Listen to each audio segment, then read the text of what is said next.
Brethren, I pray you sing a new song. Sing praise in the assembly of the righteous. Let the saints be joyful in glory.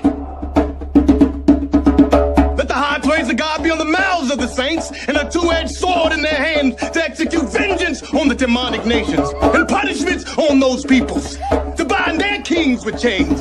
This honor have all his saints. Praise the Lord. Praise the Lord. Sing to him a new song. Shalom, Israel, shalom, shalom. This is Brother Haran. Khan, Brother Mahar. And first and foremost, I want to give all praises, honor, and glory to the Most High God, Yahweh, by Hashem and Mashiach Yahweh Shai. And a hearty shalom to the 12 tribes scattered abroad and everybody putting in this work in truth and sincerity. And today's topic, I want to touch on the pleasures of sin and fornication. You know, this is a big stumbling block in Israel. It's fornication and the pleasures of sins has been a big stumbling block for Israel throughout, since we became a nation, since we were little, I want to start out with Hebrews 11:24. You gonna get it or you gonna get it? Yeah, I got you. Khan, this is the book of Hebrews, chapter 11, verse 24. It says, by faith, Moses, when he was come to years, refused to be called the son of Pharaoh's daughter, choosing rather to suffer affliction with the people of God than to enjoy the pleasures of sin for a season. So Moses, Moses was grown up in the Pharaoh's house. He was a rich man. He could have been very rich. He chose to suffer affliction with the children of God, his brothers, than to enjoy the pleasures of sin for a short season. I'm going to get it right here. This is Exodus chapter 2 and verse 11. It says, and it came to pass in those days when Moses was grown, that he went out unto his brethren and looked on their burdens, and he spied an Egyptian smiting an Hebrew, one of his brethren. So the Egyptians had us in captivity at the time. And he seen an Egyptian smiting one of his brothers. Let's see what he did. Verse 12. And he looked this way and that way. And when he saw that there was no man, he slew the Egyptian and hid him in the sand. At that point right there, Moses decided what team he was on. He decided what he was finna do with his life. He chose to suffer the affliction with his brethren than to, enjoy the pleasures of sins for a season. He could have grown up to be a very rich man. The Pharaoh's stepson, something like that, the Pharaoh's son. The Pharaoh's daughter's son, Salakia, She could have anything she want. But the fault, he would have anything he want. He could get anything But what did he do? He chose the side. He didn't teeter on both sides of the fence. He killed them. Quick. For his brother. For his own people. Salakia, let me turn my ringer off. But he chose a side. He didn't tarry. He didn't think about it. He looked both ways, made sure it was safe, and he did it. Yeah.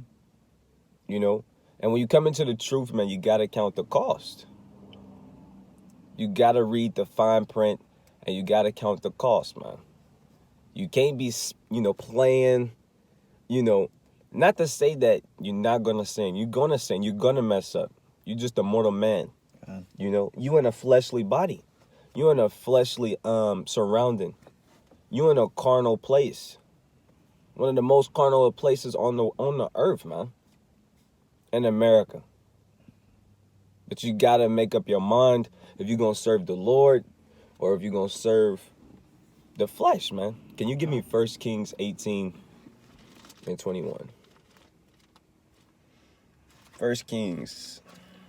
This is 1 Kings chapter 18 and verse 21. It says, and Elijah came unto all the people and said, how long halt ye between two opinions? He said, how long are you going to be between two opinions? If the Lord be God, follow him. If the Lord be God, follow him. But if Baal, then follow him. But if Baal, if you want to serve idols, you want to serve yourself, you want to serve the flesh, then what? Follow him. Come on. And the people answered him not a word. God, and they didn't answer him a word, man. Because they knew what they had to do. They had to make a decision. Moses made a decision. All of our forefathers went hard and made a decision. They wasn't stuck between. Well, I can't say that because some of our forefathers was wicked as hell. Some of these kings was wicked as hell. Yeah. But all of the men that went hard for the Most High, and is known as renowned men, Yeah. men that we look up to, men that we learn from. Them men made a decision to serve the Lord. They didn't serve sin. They didn't serve Satan. They didn't pull a Cain and serve Satan. They didn't do that. They served the Most High God, Yahweh, man. Kind. And come to find out, when Moses had did that, the Pharaoh sought to kill Moses. And so guess what? The Most High dug Moses off and told him to go get his people. And then guess what? The Pharaoh was dead by Moses when Moses came back. You know? That one that sought to kill him, he was dead and gone. You know? You gotta have faith. The Most High gonna deal with you if you dealing with him. Man. Hey, what Moses did says a lot, man. He chose, and the Most High took care of him, man. Yeah. The Most High took care of him for trusting in him, man, and for doing what was right, man. Yeah. For doing what's right, not only for yourself, but for your nation, man, for your people. It's not always about you. It's the even in the law that Moses was gonna future right. It says don't suffer blood to be upon your brother or something like that. Don't I got you right here. Con. Leviticus 19. Let me get there. Say what you said again. Make sure. I think that's what you wanted. Don't Got suffer. You. I got you. 19 and 17. It says, "Thou shalt not hate thy brother in thine heart. Thou shalt in any wise rebuke thy neighbor, and not suffer sin upon him." That's what you wanted? There's something around there. You can touch on that though. Kind, man, but you don't want to suffer sin upon your neighbor, man. You don't want to, like, I'm trying to stay out of sin, but bro, I know it's the Sabbath, but can you go buy me some food? That's suffering sin upon your brother, man. Don't be that brother. I'm not sure what you were saying, though, before then. I don't want to get too far off topic. No, you straight. Basically, we not if your brother's about to die or something, you supposed to step in and help him. You're not supposed to just, let your brother get killed or let your brother get beat, Come. You supposed to help. You supposed to step in and help him, It's another scripture that say how righteous is it for a brother to die for his brother, basically. How righteous is it for a friend to die for a friend, That's a beautiful thing, to die for your brother. Moses in the end, didn't die for his brother, but guess what he said? He said, take my name out of the book of life and put Israel in it. Bro, grab that. Exodus 30. I think it's 31 and 33. And I'll read this. Let me make sure it's that one, though. It's Exodus 30, 32 and 30. And I'm going to read this real quick. This is Sirach 29 and 20. It says, "Help thy neighbor according to thy power, and beware that thou thyself fall." It's like this. Sirach 29 and 20. It says, "Help thy neighbor according to thy power, and beware that thou thyself fall not into the same." So you got to help your brother, man. You got to. That's what this old thing is about. Yeah. Loving your brother, man. Loving the next one, man. According to your power, man, you should be helping. But it's like, you can go ahead and grab that. This is Exodus chapter 31 and verse. I'm going to start at This is Exodus chapter 32 and I'm going to start at 31. "And Moses returned unto the Lord and said, Oh, this people have sinned a great sin." What was that great sin, though? When you read this chapter, it goes and just jump up to verse 24. This is Exodus chapter 32 and verse 24. And said, "And I said unto them, Whosoever hath any gold, let them break it off. So they gave it to me. Then I cast it into the fire, and there came out this calf. Come on. And when Moses saw that the people were naked," He saw that the people was naked, meaning they was in sin. Just to prove that that's naked means sin, get Job 30, 31 and 33, I believe. Job 31 and 33, I believe. Let me check too, just to make sure. This is Job chapter 31 and verse 33. if I cover my transgressions as Adam by hiding my iniquity in my bosom. And we know when you go back and read Genesis, what did they do? They said that they was naked and they covered up themselves with fig leaves. Yeah. But they tried to cover themselves up with other doctrines and philosophies and idols. But they was still naked. They had blemishes. They was all scuffed up. You can go read about being naked in Revelations, the 3rd chapter. You know, there's plenty of scriptures and precepts to show you that naked is symbolic for sin. They told you you're supposed to be girded up. Give me Isaiah 30. I'll get it. Isaiah 30 and 1 real quick. I'll grab it. Isaiah, the book of Isaiah chapter 30 and 1. It says, "Woe to the rebellious children, said the Lord, that take counsel, but not of me, and that covering with the covering, but not of my spirit, that they may add sin unto sin." And that's what Adam did. That's what they did. They covered up with a covering, but it wasn't with the Most High Spirit. It wasn't with the law, statutes, and commandments. It wasn't with Yahweh Shah. They covered with a covering, but it wasn't covering nothing. They were still naked. They were still in sin. They were still adding sin unto sin, trying to cover themselves up. But going back to the point, jump down to where he was in Exodus. And Moses saw that the people were naked, for Aaron had made them naked unto their shame among their enemies. Jump down where we started. It's like 30. Jump down to 30. Exodus chapter 32 and verse 30. And it came to pass on the morrow that Moses said unto the people, Ye have sinned a great sin, and now I will that go great up. sin, that's a great sin. Idolatry is a great sin. That's what Moses said. That's not what I said. That's what Moses said. He said that's a great sin. All sin is sin, but that's a great sin. Come on. Ye have sinned a great sin, and now I will go up unto the Lord. Peradventure I shall make an atonement for your sin. And Moses returned unto the Lord and said, O, this people have sinned a great sin, and have made them gods of gold. Hey, and gods of gold. Our people do that now. They got the Cuban links, the gods of gold, the gods of diamonds. It's a brand called Gold Gods. And there you have it, man. But where did they get that from? Out of the Bible, man. All of these things come from the Bible. So that's a great sin. Idolatry is a great sin. People, and it's not just gold. You got money. You got weed. You got drugs. You got the opioids. PCP, crack, heroin, Molly. Caesar Borgia. Hey, there you go. Hey, Christianity is a hell of a drug. As the brothers say, man. A hell of a drug, man. The Muslims, hell of a drug, man. These different doctrines, it's a hell of a drug, man. It's all idolatry. They wand out, man. They wake up early in the morning to drink strong drink. You can't be that person who been indoctrinated and they all naked, like it talks about in Habakkuk, the 2nd chapter. I believe it's the 15th verse.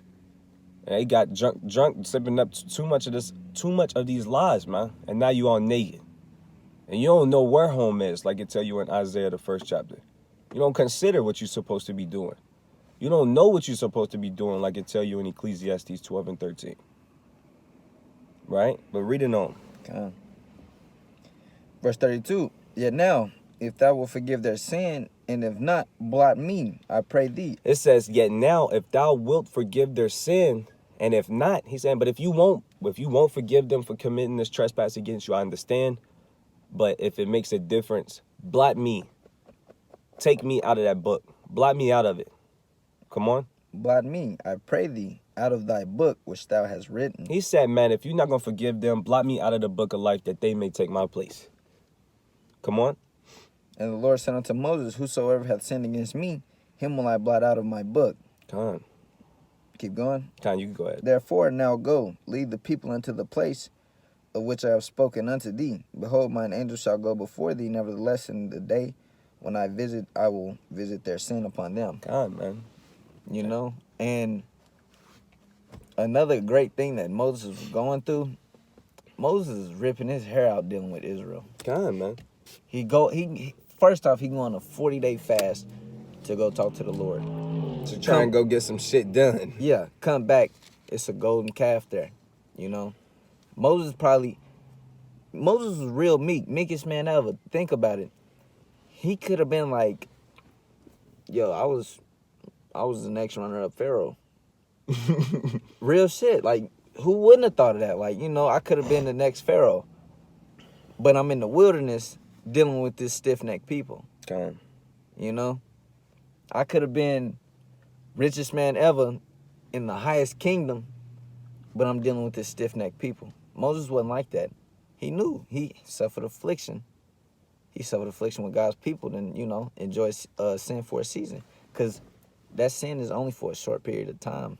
Hey, man, get 2 John 2:15. Classic precept, but there's more on it, man. He said it's only for a season. And Moses, like he said, he wasn't moving in that spirit, man. He was pulling out his hair, man, for the nation of Israel, man. That's what made Moses who Moses was, man. He really cared about his people. He said, blot me out of the book. Take me out of there and put Israel in my place. 2 John what? 1 John 2:15, Salakia. This is 1 John chapter 2 and verse 15.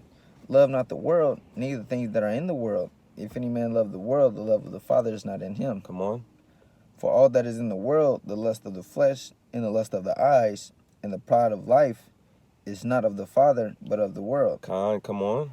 And the world passeth away. He said the world do what? The world passeth away. It's only going to be here for a season. Come on. And the lust thereof. But he that doeth the will of God abideth forever. Abideth forever, man. You do what the Most High require of you, and you got a chance to live forever. Con. Or would you rather enjoy the pleasures of sin for a short season and commit great sins against the Most High? Great trespasses against the Most High. Con. Would you rather stock up your treasures on earth where dust and moth corrupt? Con, I got you. I got you. Let's bring it out. Matthew 5, Salakia, 6 and 33. Salakia. 6 and 19. It says, lay not up for yourselves treasures upon earth where moth and rust doth corrupt. Con, don't lay up treasures on earth. Don't be like, you know, I'm finna go put this car up over here, and I'm put this car up over here, and I'm gonna have 3 buildings over here, and I'm finna do all this. And, you know, you don't got no time for the Lord no more. It's nice to save. Don't get me wrong. It's good to save. That's being wise. Yeah, it's good to be prudent, man. Yeah, you know, and, you know, to prepare for certain things, you know, that's smart. But you going in over abundance, you know, trying to get rich and trying to do certain things, moving in a different spirit, you know, putting that before the Most High. You check your bank account before you pray. You know what I'm saying? Next thing you know, you taking calls before you, you know, go to the feast. Or you missing a Sabbath before, for a business meeting. You know, you setting up your treasures on heaven, not on heaven, so like you setting up treasures on earth where moth and dust do corrupt. You can keep going. Come. It says, and where thieves break through and steal. And where thieves break through and steal. Next thing you know, you get hacked or something.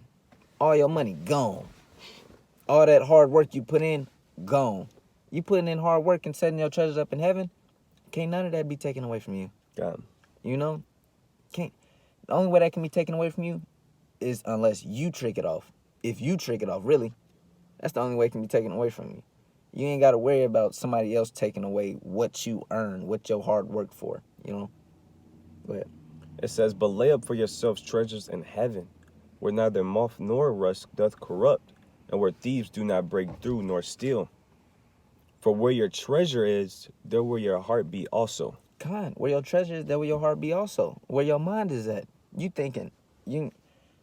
The Bible tells us to meditate on the law day and night. God. To keep your heart in it, you know? But you meditating, man, I wonder when this stock gonna go up. Right. You know, you hitting your bro up.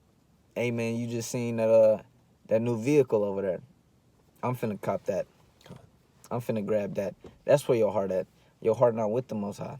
God. You know, you enjoying this pleasure for a little season, and Solomon already told you it was vain.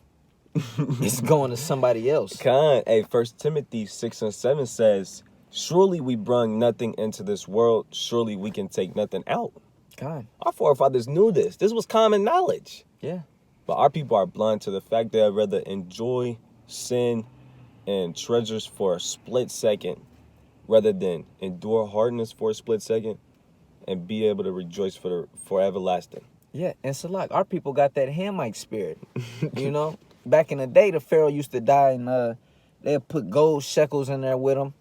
They'll put gold in there, and they all the Greeks or the Romans also took that from them too. You know, they would put pieces of silver in their casket so they can pay their way to get to so they can get to a certain basically mythology. You would die and they would give you money so your spirit can take the money and pay a ferry or whatever to ride you down the boat and get to where you need to be.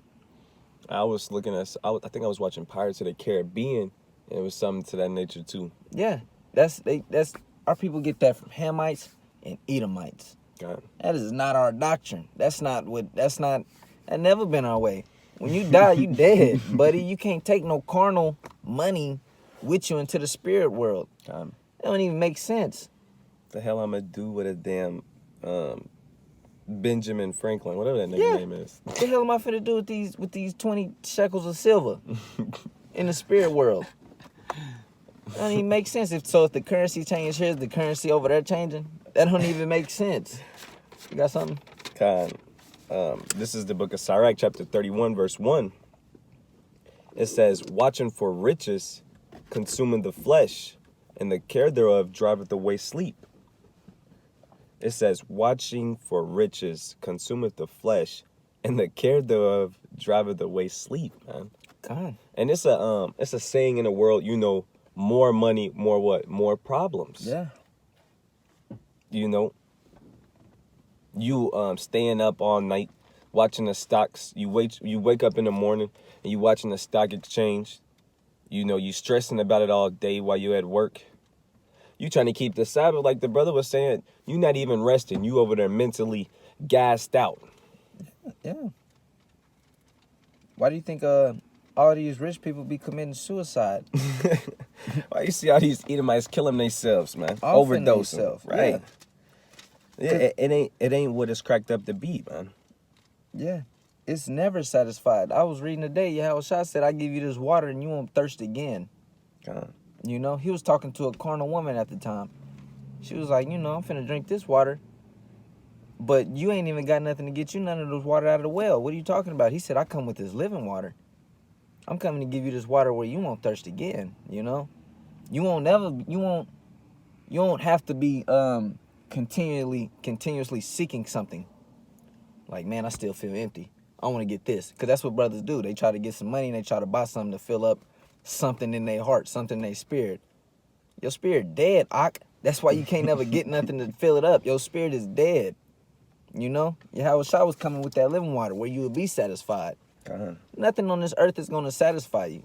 And look, man, you get 100,000 or $1 million. You think you're going to be cool there? No. Now you're going to want some more. God. You're going to want more and more and more and more. And it's just going to take more and more and more out of you. It's the greediness of man. Yeah, that's dainty meats, man. I'm going to read Ecclesiastes 5:12. Ecclesiastes chapter 5:12. It says, the sleep of a laboring man is sweet.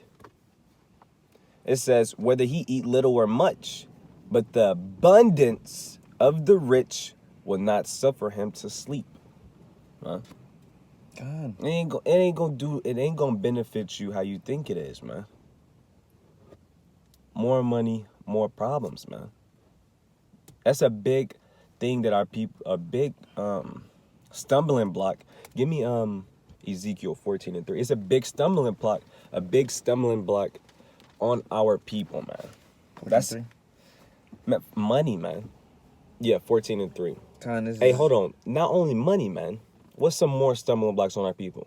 Drugs, like we said, you know, weed, opioids, all kinds of things, man. Everything that is bad for us, we like it. Yeah, and that's just the modern day stuff. Back then, it used to be Baal. Molech, the god of the Amorites, the god of the Amalekites, the god of Moabites, the god of the Edomites. You know, we want all these other guys, but we don't want the true and living God. We want the watered down Henny. We want something we made. What sense is it? We want, we want the clay. We want the iron. We want to worship fire, gusts of wind. Yeah. Waves in the ocean. That don't make sense. How you gonna put something higher above you and you made it? Right. You better than a rock, but you over there bowing down to it. Yeah. A rock can't think. A rock don't have wisdom. A rock can't move. A rock can't eat, but we over there worshiping in a rock. The rock can't move unless you throw it.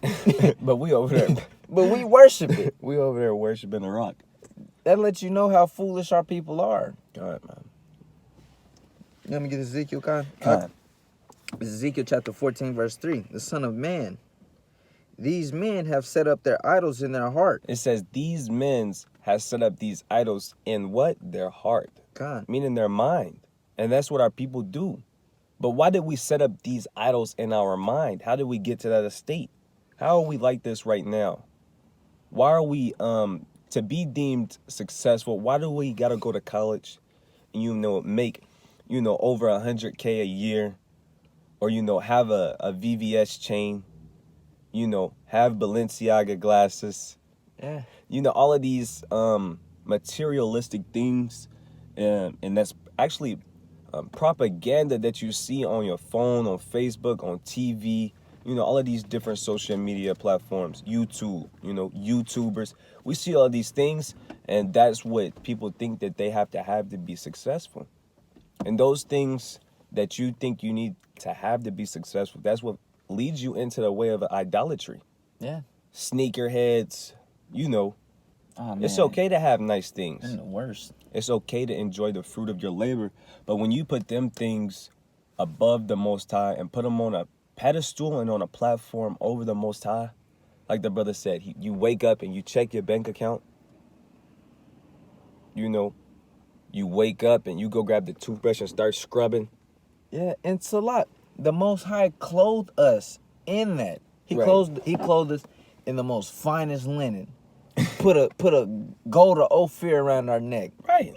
Gave us everything we want. Gave us the most precious ointments. The best land, man. The best land. He dipped. When you got a kid, you like, my kid finna be looking clean. Ain't no boogers in his nose. His hair gonna be done. His face gonna be shining. That's how the Most High did us. We was walking around in silk. Best stuff on earth. But what did we do? We start worshiping that. Start worshiping. And we got it from him. He made that. He made that. Now we worshiping Versace and stuff. Medusa. And that's the worst fabric on earth. Jake spending the rest of his paycheck on Yeezy. Yeah. On a Yeezy wardrobe. You trying to... With holes in it. Oh, man, let me get this Wisdom of Solomon, man. When you read the latter chapters of Wisdom of Solomon, it goes into idolatry on a whole nother level. Our people been dealing with idolatry from the beginning, and it's still around. And people don't get it. Like, if that's the only thing that's on your mind, you're in idolatry. If you can't stop thinking about something, you're in idolatry. You just sitting there like, man, I'm really trying to go get this. I'm really trying to go get this. You coveting. Now you're in idolatry. Like, come on now. I mean, it's not that hard. Edomites build statues and worship stuff. Leave that to them. We got our God. God. We got our God. We know He's the true and living God. We wanted to be like the heathen. Hey, get Psalms 96 and 4 real quick. I'm sorry, Israel be pissing me off. Get your blood boiling. Man, ain't nothing here for us, man. Ain't nothing here for us. 96 and 4. Con. This is Psalms chapter 96 and verse 4. For the Lord is great and greatly to be praised. He is to be feared above all gods. He said he is to be what? He is to be feared above all gods. Let them have their gods, man. Con. Hey, what was that scripture in Jude? It was like 10 and 13. It's like in that Jude, Judges. Oh, yeah, I know yeah. exactly what you're talking about. Yeah, man. Grab that real quick, man. The Most High is aware that these other nations have gods. Let them do that. I'm going to start at 10 and 10. This is Judges chapter 10 and verse 10. And the children of Israel cried unto the Lord, saying, we have sinned against thee, both because we have forsaken our God, and also served Baalim. And that's a great sin. Come on. Another idol. I'm going to keep going. And the Lord said unto the children of Israel, did not I deliver you from the Egyptians and the Amorites, from the children of Ammon, and from the Philistines, the Zidonians also, and the Amalekites, and the Maonites did oppress you, and ye cried to me, and I delivered you out of their hand. And he always delivered us. Every time we went off, he came through and put out his hand, man. Every time. And what we do, we bit the hand that fed us, man. That's what our people do. That's common knowledge. You don't bite the hand that feeds you. But that's how we treat the Most High every time, man. He delivers, and we hear of another God, and we like, ooh, damn, that guy sound cool. And then we come back, Salakia, forgive me, Lord, for I have sinned. And that nigga, what'd he say? Not so. Yeah, we finna find out what he said. This is verse 13. Yet ye have forsaken me and served other gods, wherefore I will deliver you no more. Go and cry unto the gods which ye have chosen. He said, go and cry to the gods that you have chosen. Let them deliver you in the time of your tribulation. And he said, let them other gods deliver you, man. God split the sea for you, nigga. Yeah. I'm turning staffs into snakes, man. I'm making shit come out there. I'm making fire come down and consume in armies. Yeah. He did that with Elijah. We can go on and on and on and on. This man made hellfire come out of the heavens. How do you even do that? We can make it even simpler. He makes water come out of the thin air, out of the sky. How do you do that? He split the Red Sea. For us. For us. And then the army's following us, and he closed it up and destroy them. Yeah. For a God that's just iron and clay that the Amorites built the other day. They built them last week. And y'all gonna build up an idol. Jeroboam, build up an idol and say, hey, look, this is who delivered you out of the Egyptians. You know damn well it wasn't that. And everybody like, that's what happened. And he making Issachar priests, acting like they Levites. Our people is bugged out. I'm going to read this, though. This is Wisdom of Solomon, chapter 14 and verse 12, man. I'm going to start up at 11. Wisdom of Solomon, chapter 14 and 11. It says, therefore, even upon the idols of the Gentiles shall there be visitation. Yes, like it said in Psalms 96 and 4. He is the God to be feared above all gods. They gonna get their reward. We get punished immediately when we do dumb shit. Instant judgment. But like it tell you, I believe it's 2 Maccabees 6 and start at verse 14. He said, therefore, even upon the idols of the Gentiles shall there be a visitation. They gonna get their punishment. Is that what I want? I usually start at 12, but I think I want to get straight to the point. 14? Yeah. This is 2 Maccabees chapter 6 and verse 14. For not as with other nations whom the Lord patiently forbeareth to punish. With the other nations, he patiently forbeareth. He patiently wait to punish them. Why? Keep reading. Till they be come to the fullness of their sins. So he waiting till that cup get all the way full. So he can get full judgment. A full punishment. A punishment that is not hard to bear. A punishment you like, damn, I'd rather just die. Yeah. I'm going to read this. It says, back to Wisdom of Solomon 14 and 11. It says, therefore, even upon the idols of the Gentiles shall there be visitation. Because in the creature of God, they are become an abomination and stumbling blocks to the souls of men and a snare to the feet of the unwise. And that's what these other nations are actually here for, but they still got to get judged for it.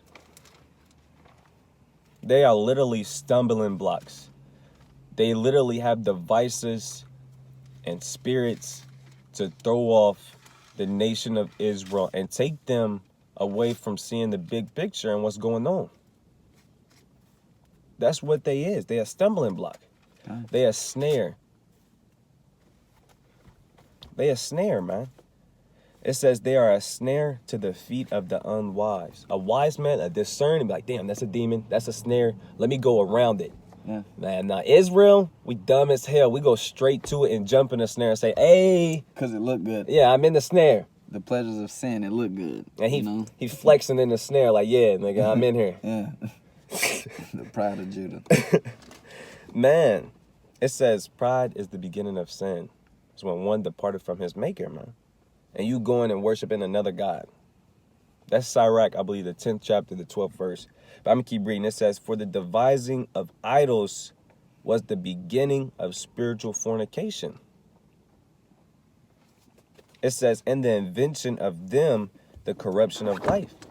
Man, if it's a bad thing for a man to create an idol, you in sin by creating the idol. But just think about the one who's actually like really pushing it. You're like, hey, bro, he made this idol for me, and I'm rocking it. And look, check this out. Come be with me. Yeah. I got it figured out over here. All you got to do, get you some money, get you some hoes, start rapping, get you a couple chains, make sure you get the golds in your teeth. Come tap in. Come tap. Hey, don't forget the Gucci. Yeah, don't forget the Gucci glasses, Yeah. And, make sure you sleeping with other men's wives. And, don't talk bad about Esau either.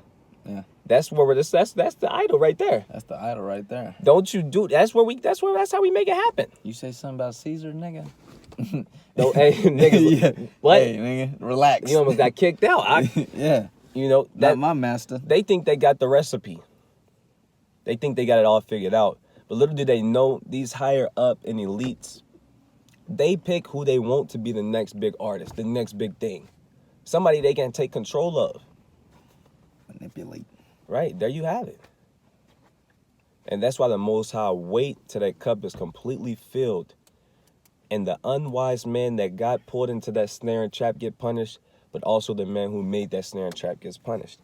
But going back to the verse, it says, for the devising of idols was the beginning of spiritual fornication. And the invention of them the corruption of life.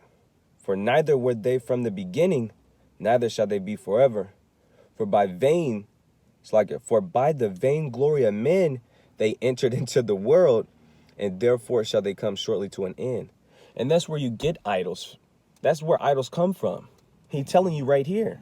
It says, for by the vain glory of men they entered into the world.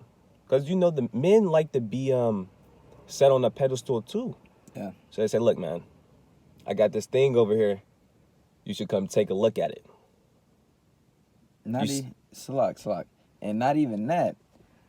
Back in the day, a lot of idols was built after men. God. They would build, like, say somebody wanted to post a statue of me. And put a statue of me and be like, that's the God of speed. Yeah. Yeah. For the vainglory, like, I knew him. I knew that man. I knew that God. That was my brother. Yeah. That's ridiculous. Like, where do you think they get Zeus, Odin, Artemis? All of these is regular people names. And the statues is still up. They look regular. Yeah. Them is regular people. Them is regular men. Regular men. And they make them God. Heathens at that. Yeah. Them is heathens. And they make them God. And not even that. Not even men. They go to a point, they go so low, and they be like, look at this tree. This is our God. You see how it bears fruit? This is life. This is Mother Nature. Yeah. You see this rock right here? Go ahead and bow down to that. Go ahead and bow down to that. This represents strength. Yeah. This represents strength. You see the sun? Look at that. Check that out. That's energy. Yeah, that's light, Yeah. Woo side. And niggas over there bowing down. Most High told you the heathen do that. Con, They man. look at the stars and the suns and be, you know, Jeremiah 10:1. They be amazed at Yeah. at them things. Man. stargazing. Yeah, looking at that star Orion. Yeah. You know, the constellation and the star, and they like this the Big Dipper. This is it. Yeah, it don't get no better than this. You know that's Artemis right there. They do that. That's Zeus right there. That's where they get the Leo, Scorpion, Virgo. What is that even called? I forgot what that's called. Zodiac signs. The zodiac signs. They get that from the stars, and they got everybody out here believing they a zodiac. Yeah. If another brother asks me what's my zodiac sign, I'm gonna lose it. I'm gonna pack them out. Like, oh yeah, you Leo? Y'all Leo's different. They gonna like, oh, you a Virgo? Now I see why you act like that. Yeah. What, nigga? What? What are you talking about? Nigga, my girl talk about that. Nigga, what are you? The fuck? Grown men Yeah. not knowing they in idolatry, Yeah. and that's how crazy it is. Monday, Tuesday, Wednesday, all these weekdays are gods. They are Roman gods. Everything is set up for us to fail because they know we fail when it comes to idolatry. We are the harlot. Israel is a harlot that constantly fails at idolatry. Con. That's our stumbling block. Like I say, get Ezekiel 16:26. And man, these other nations, man, when you read Judith, the 5th chapter, the 5th chapter, you understand, you begin to understand that these other nations, they know who our power is and why are we so strong? But we as a nation don't understand that. But these other nations, man, they understand why we are who we are, man. It's only because we got the Most High God on our side. But they know if we are in sin, the Most High God do not deal with us. Salaki, can I add? Mm-hmm. God even said, he said, if I was to go to another nation, they would have accepted me. Yeah. But Israel is rebellious as hell, man. That should hurt. But you said Ezekiel 16, what? 16:26, I believe. But I'm going to read this real quick. Judith 5:17, it says, and this is an actual heathen, man. This is a heathen speaking. About Israel. Khan. His name is, I'm not sure how to pronounce it. It's Akor. I'm going to just say Akor. And he is a hireling of the Ammonites. And he was actually hired to work in this man's army. When you go back to Judah 1 and 1, it's Nebuchadnezzar. Khan. So I'm going to keep going. It says, and this is what the Ammonite is saying to the general or to the king of this nation. The king of the Assyrians is Nebuchadnezzar. He says, and this is what the Ammonite says to him. He says, because the Nebuchadnezzar, I give you a quick rundown. I'm not going to go through all of it. But basically, so you understand a little bit what's going on, y'all need to just read it for yourselves, kind of. I don't want to spoil it, because Judith is a beautiful story, man. But basically, Nebuchadnezzar is wanting to overthrow all of these other nations because in his time of need, in his time of distress, they didn't want to help him. When he was going to go and fight this other nation, he asked for backup and nobody wanted to come help him. So he like, you know what? Big payback. Yeah, I'm gonna have revenge. So he's going back and getting his revenge on all of these other nations and overthrowing them. And the nation of Israel, he wanted to take them over. And he was like, well, who is these people? Yeah. Who is their God? How do I take them down? Are they the men of the plains or men of the mountains? Where are they the strongest? Where are they the weakest? And you got the Ammonite, the hireling, telling him, like, hey, bro, this is what's going on. And I'm going to just read from there. It says, and while they sinned before their God, they prospered. It's like it says, and while they sinned not before their God, they prospered, because the God that hateth iniquity was with them. But when they departed from the way which he appointed them, they were destroyed in many battles very sore, and were led captive into a land that was not theirs. And the temple of their God was cast into the ground, and their cities were taken by the enemies. But now are they returned unto their God, and are they come up from the places where they were scattered, and have possessed Jerusalem, where their sanctuary is, and are seated in the hill country, for it was desolate. Now therefore, my Lord, now this is what the Ammonite, the hireling, was saying to Nebuchadnezzar. He said, now therefore, my Lord and governor, if there be any error in this people, and they sin against their God, let us consider that this shall be their ruin, and let us go up, and we shall overcome them. But if there be no iniquity in their nation, let my Lord let my Lord now pass by, lest their Lord defend them and their God before them, and we become a reproach before all the war. So this is what the Ammonites said to Nebuchadnezzar, the king of the Assyrians. He said, look, man, if these men are being righteous, we're going to definitely lose. But if it be any sin in them, these niggas in idolatry, we can win. It's easy. He ain't It's dealing with easy. them. These niggas ain't, they strong, but they ain't that strong without God. No, They ain't shit. they just men. We got hella niggas. We got hella chariots and horsemen and riders. We can overpower them.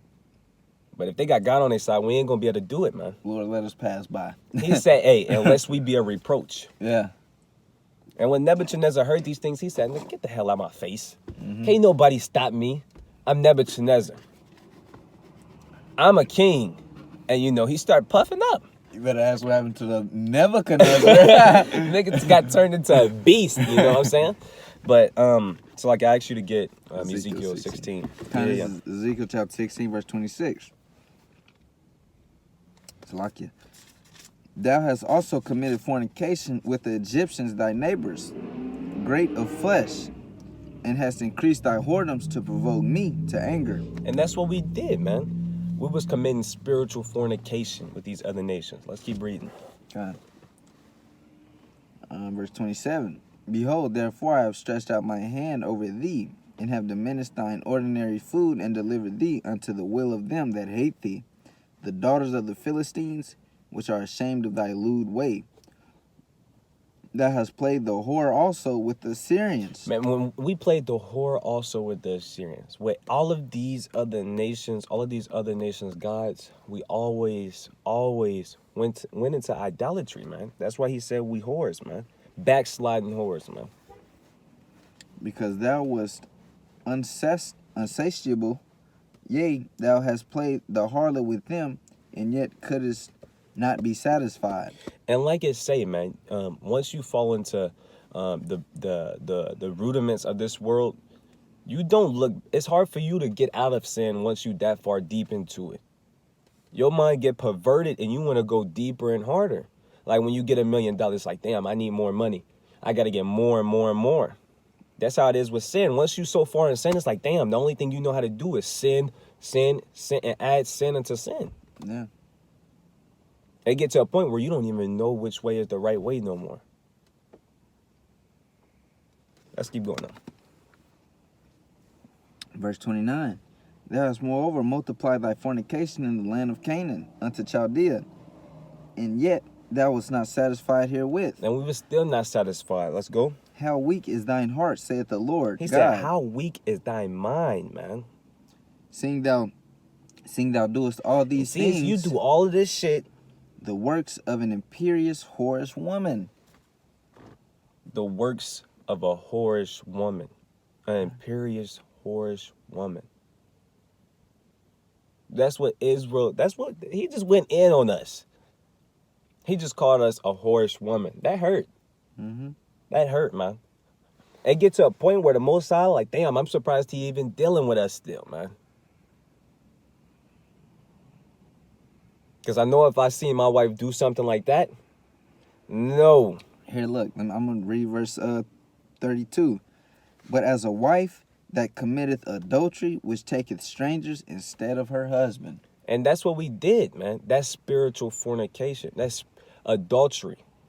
We committed adultery against the Most High, man, and he still took us back. Committed adultery on multiple occasions. Not just once, not twice. Nigga, uncountable occasions. Plethora, man.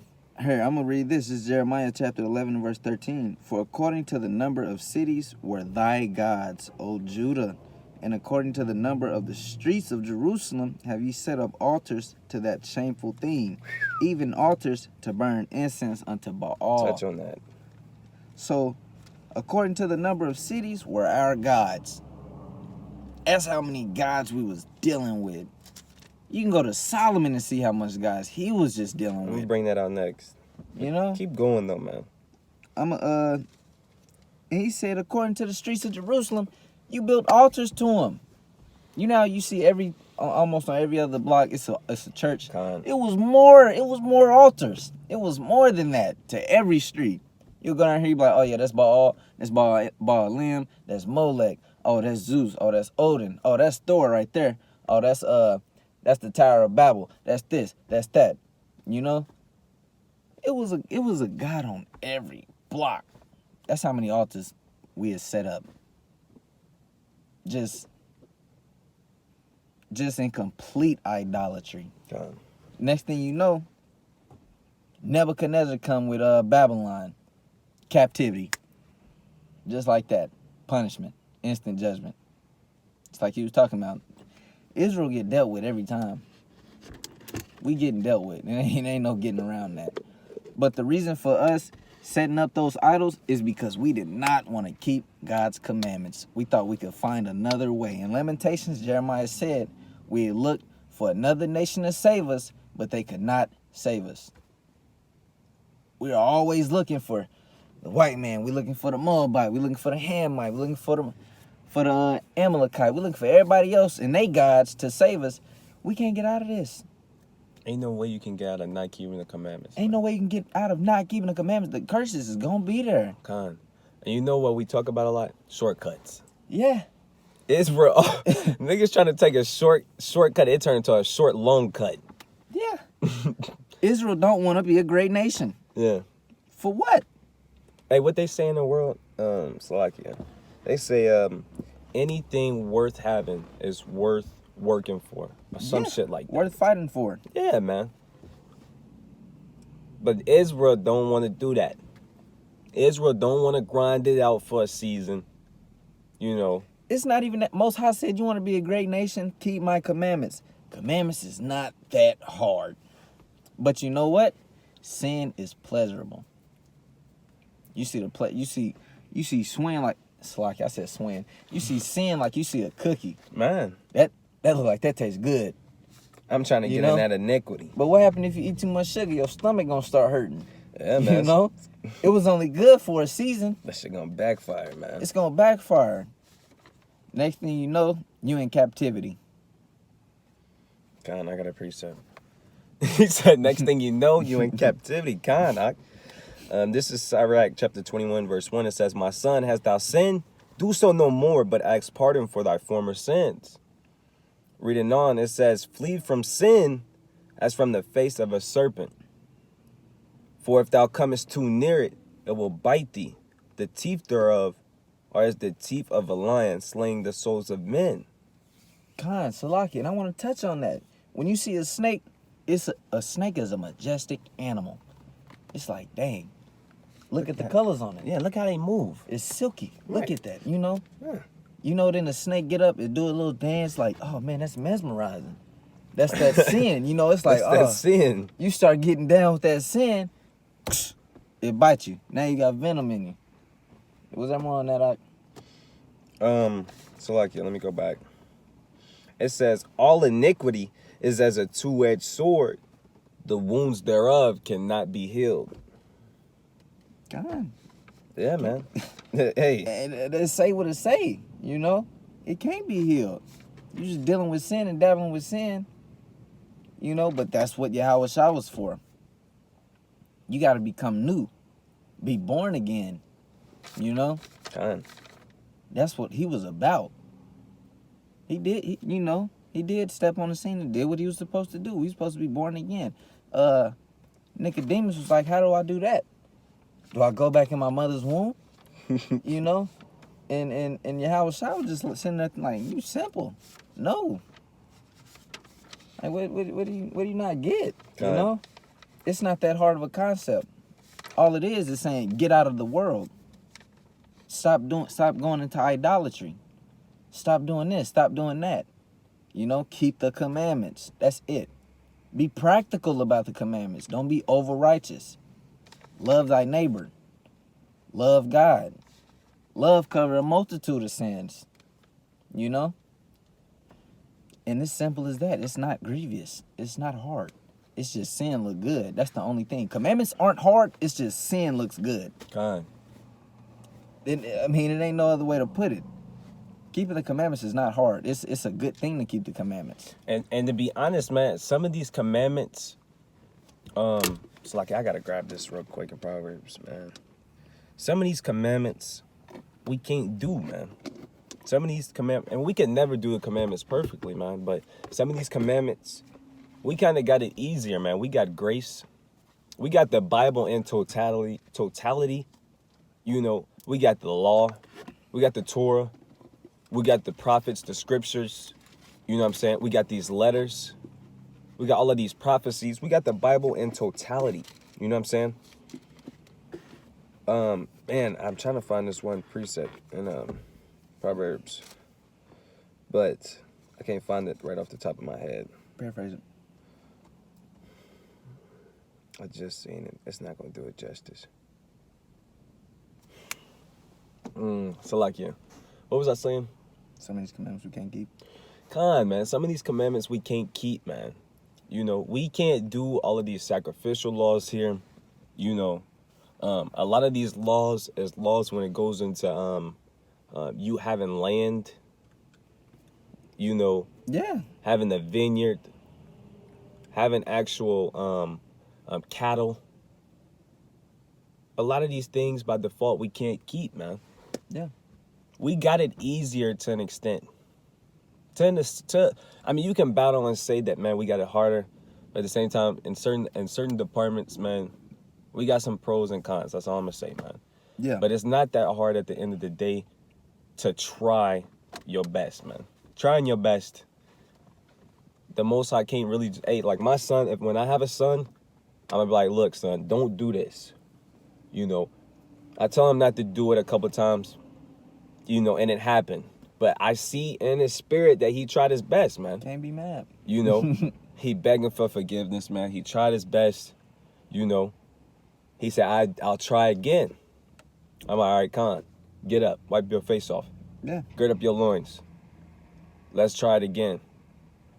I ain't gonna suplex him and dump him on his neck or nothing, you know. But try, man. But if you tell him don't do something and straight way forget what manner of man he was, Yeah, man. and do it, now we got problems. Now it's like, all right, Now we got a beef and shit. come on, bro. I literally just told you what was going on. As soon as you turn your back, he over there doing it. Yeah. Backsliding and shit. Yeah. All right. Okay. God, man. The Most High said, they don't provoke me to anger, they provoke themselves. They wronging themselves. Yeah, I got a precept. This wasn't the one I was looking for, but it's a good precept. You got any other precepts you want to pull out? Let me see.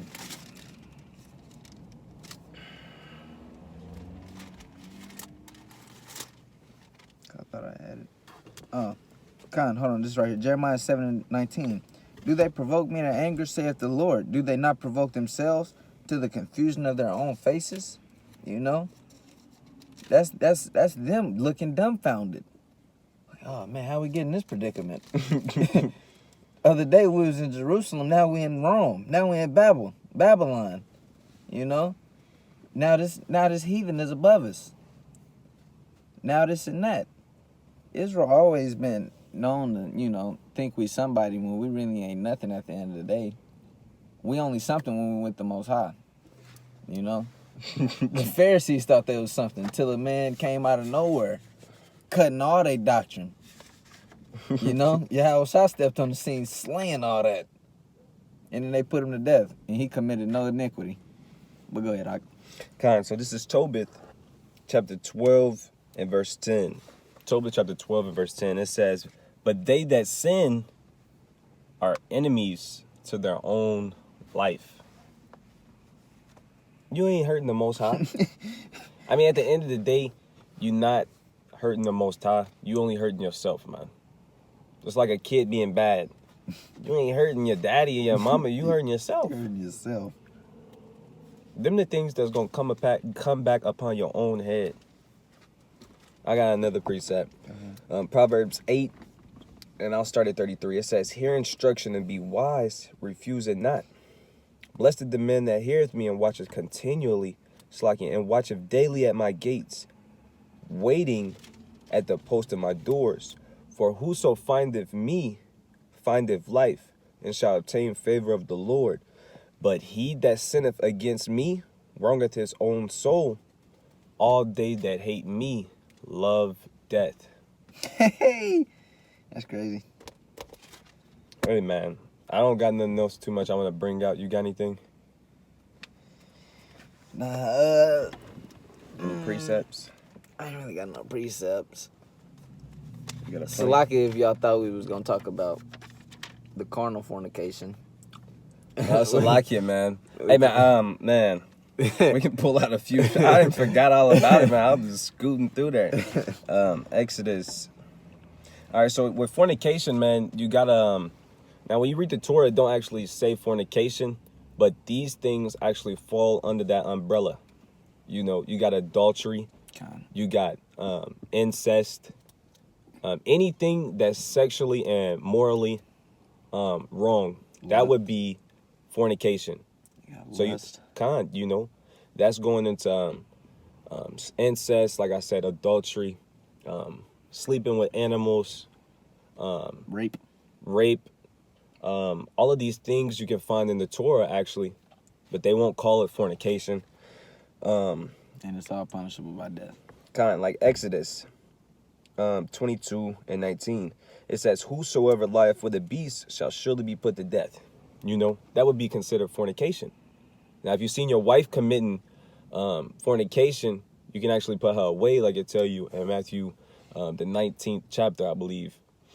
So it's a good thing to be skilled, you know, a Pharisee when it comes to the law. That's something we actually need to test each other on daily. You know, sometimes, you know, we find ourselves in some of the deeper things. We need to go back to the milk and work on the law. What did Paul say? He said, when it comes to the law, I'm a Pharisee. You know? Yeah. He was cold. Yeah. Hey, Moses was cold, man. He wrote it. Moses was cold. Let me read this real quick. Matthew's like, yeah. Where did I get Matthew from? Exodus. Exodus 18 and 16. Yeah, I started 16. It says, when they have a matter, they come to me, and I judge between one another, and I do make known the statutes of God and his laws. So this is what Moses was saying to his father-in-law. He said, whenever it's something like that, they come to me, and I make known the judgments and the laws and the statutes of God. It says, and Moses' father-in-law said unto him, the thing that thou doest is not good. He said, what you doing is not good, man. Let's see why he said that. He said, thou wilt surely wear away both thou and this people that is with thee. For this thing is too heavy for thee. Thou art not able to perform it thyself alone. See? And that's where you get the captains over 1,000, captains over 100, captains over 500, captains over, 50, 10, 25. You got these different captains to take the load off of Moses. It goes into order too, man. You got to have order, man. But Moses was cold, man. He was dealing with every situation in Israel at one point. And that's why you see him pulling up on Yahushua in his glory, man. Because he was putting in work. He was putting in that work. He chose way, way back when. He made, like we talked about in the beginning, he made that choice to serve the Lord, man. Never look back. And he didn't look back, man, like the brother said. He made that choice, and he served Yahweh while Yahushua, man. Khan, man. I got to end the scripture unless you got something you want to pull out. No. I'm straight. All right, Khan. This is the book of Sirach, chapter 43, verse 30. It says, when ye glorify the Lord, exalt him as much as ye can, for even yet will he far exceed. And when ye exalt him, put forth all your strength, and be not weary, for ye can never go far enough. Khan. And with that, we're going to give all praises, all honor, and all glory to Yahweh, Bahashem, Hamashiach, Yahweh Shah. And like the elder Hezekiah always say, never ever forget death to America. Khan, Shalom. Shalom, my brother. Khan.